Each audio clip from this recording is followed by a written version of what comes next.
पैसा कमाओ, कितना कमाएं, कहां रुक जाएं, कहां ठहर जाएं। ठहरना जरूरी है मेरी मां के भागते रहना जरूरी है? बोलो, कितना पैसा कमाना चाहिए? इतना पैसा कमाओ कि जिससे रोटी, कपड़ा, मकान, गाड़ी, शिक्षा की जरूरतें पूरी हो जाएं। इतना ही पैसा कमाओ जितने की जरूरतें हैं, हाँ या ना? इसके बाद आप जरूरतें पूरी हो जाएं तो मन भगवान में लगाओ और शांत चित्त से ईश्वर का ध्यान कर लो। क्यों? क्योंकि जरूरतें पूरी आपकी हो सकती हैं, पर आपकी इच्छाएं कभी पूरी नहीं हो सकती। जरूरत रिक्शा वाला भी पूरी कर सकता है, जरूरत एक सामान्य सा व्यक्ति भी पूरी कर सकता है, पर इच्छाएं तो रावण भी पूरी ना कर सका। आपको पता है रावण की इच्छाएं क्या थी? रावण की इच्छा थी कि वो लंका से स्वर्ग तक सीढ़ी बनाना चाहता था, पर नहीं बना पाया। रावण चाहता था कि सोने से सुगंध आनी चाहिए, क्योंकि लंका मेरी सोने की है ना, तो अच्छी खुशबू आती रहेगी, तो सोने की पहचान सुगंध से होनी चाहिए, ऐसा रावण का मन था। रावण चाहता था कि सोने में खुशबू होनी चाहिए, लेकिन रावण की इच्छाएं पूरी। रावण की इच्छा थी कि सीता मेरी अर्धांगिनी बन जाए, दूसरे की पत्नी को अपनी बनाना चाहता था। रावण की इच्छाएं पूरी ना हो पाई, आपकी और हमारी पूरी हो जाएंगी। रावण क्यों मर गया? इच्छाओं के कारण। बोलो हां,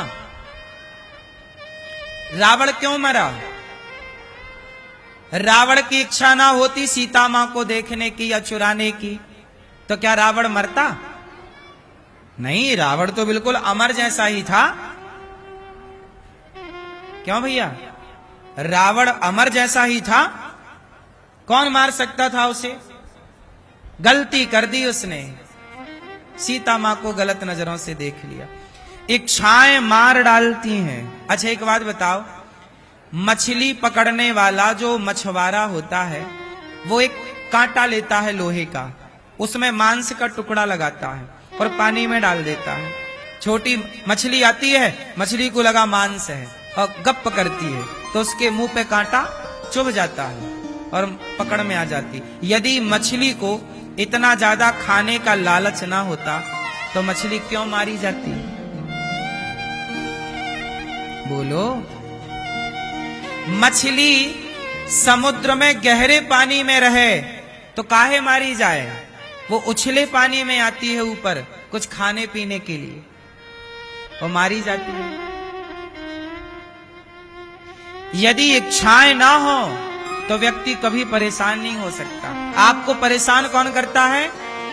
इच्छाएं। जैसे हाथी, हाथी को पकड़ने वाला क्या करता है? एक गड्ढा खोदता है और नकली हथनी बना के उस गड्ढे में रख देता है। गड्ढे में ऐसे घास वास डाल देता है, ऊपर से लकड़ी वकड़ी, और उसके ऊपर हथनी नकली खड़ी कर देता है। हाथी हथनी का बड़ा आदी है, वो हथनी के पास जाता है, गड्ढे में गिर जाता है और पकड़ा जाता है।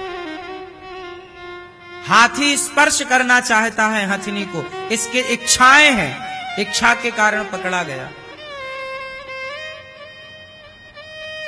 इसलिए पक्षी आकाश में उड़ता है, लेकिन बहेलिया उसे पकड़ने के लिए जाल बिछाता है और दाना डालता है। एक साथ इतना दाना पड़ा है, पक्षी भी ललचा जाता है कि बिना मेहनत करे मिल रहा है, चलो खाते हैं। वो खाने आता है, वो पकड़ जाता है, जाल में कैद हो जाता है, पिंजरे में चला जाता है।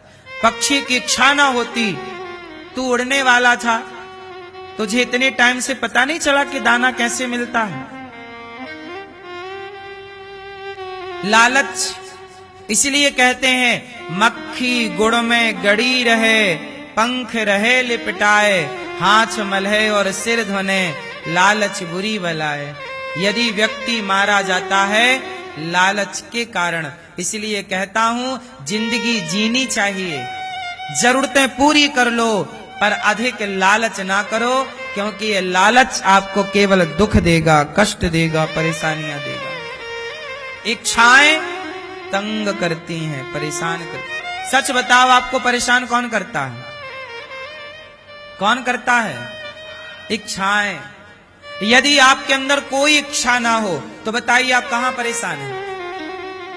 इच्छाएं हैं कि मेरे पास ये होता, ये और हो जाता, ये हो गया तो ये और हो जाता, ये और की इच्छाएं आपको गधों की तरह दौड़ाती रहती है। सच बताओ, आपको कौन दौड़ा रहा है भैया? कौन? इच्छाएं। आप पूरे हो जाओगे, पर आपकी इच्छाएं पूरी, जो पूरा होना ही नहीं है उसकी पूर्ति के लिए क्यों भागना? भागना ही है तो आओ भगवान की तरफ भागें, भगवान को पाने के लिए चलें। संसार की इच्छाएं क्या पूरी होंगी? मीराबाई किसकी ओर भागी? जगत की ओर की जगन्नाथ की ओर? मेरे तो गिरधर गोपाल दूसरो ना कोई, भगवान के सिवा कोई अपना नहीं है, ऐसा मीराबाई ने कहा। आप भी कहो ना कि मेरा भगवान के सिवा कोई नहीं है, पर आप क्या कहते हो? ये मेरा, ये मेरा, ये मेरा। सत्याम क्षितौ किम कसिपो प्रयासै बाहौ स्वसिद्धेयुपवर्हणै किम सत्यंजलौ किम पुरुधान्य पात्र्या दिग्वल्कलादौ सति किम दुकूलै चीराणि किम पथि न सन्ति दिशन्ति भिक्षाम नैवांग्रिपाः परभ्रतः सरितोप्य सुस्यन्। क्या बताएं मेरी माँ, परमात्मा जितना देता है उसमें संतुष्ट होना, यही हमारे धर्म ग्रंथ सिखाते हैं। संतुष्टि मूल रूप से क्या होनी चाहिए आपके जीवन में? संतोष। जितना है संतुष्ट हो। सबसे बड़ा धन कौन सा? गौधन, गजधन, बाजधन और रतन धन खान, जब आवे संतोष धन, सब धन धूरी समान। भगवान सुखदेव जी का दिव्य ज्ञान राजा परीक्षित जी ने सुना। भगवान नारायण से ब्रह्मा जी और ब्रह्मा जी को चतुश्लोकी भागवत का वर्णन सुनाया। जब विदुर जी महाराज मैत्रेय जी के पास गए, कहा कि भगवान ये सृष्टि किस तरह से करते हैं, तब सृष्टि का क्रम बताया। ध्यान से सुनना। मैया ये संसार कैसे बना, आओ जरा बताते हैं इसे। सबसे पहले भगवान नारायण की नाभि से कमल उत्पन्न हुआ। कौन हुआ? जोर से। इसलिए कमल भगवान नारायण की सृष्टि में है, ब्रह्मा जी की सृष्टि में नहीं है। कमल को ब्रह्मा जी ने नहीं बनाया। कमल को किसने बनाया?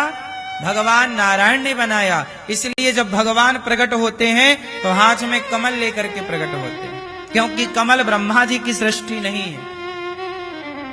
इसलिए भगवान की आंखों की उपमा कमल से दी जाती है, भगवान की सुंदरता कमल से दी जाती है, क्योंकि कमल ईश्वर का बनाया।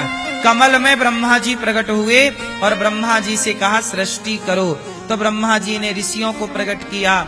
इसके बाद ब्रह्मा जी के शरीर से मनु और शत्रुपा प्रकट हुए। कौन कौन प्रकट हुआ? मनु शत्रुपा से। फिर ब्रह्मा जी से वाराह भगवान प्रकट हुए। इन्होंने पृथ्वी की स्थापना की, हिरण्याक्ष को मारा और पृथ्वी की स्थापना की।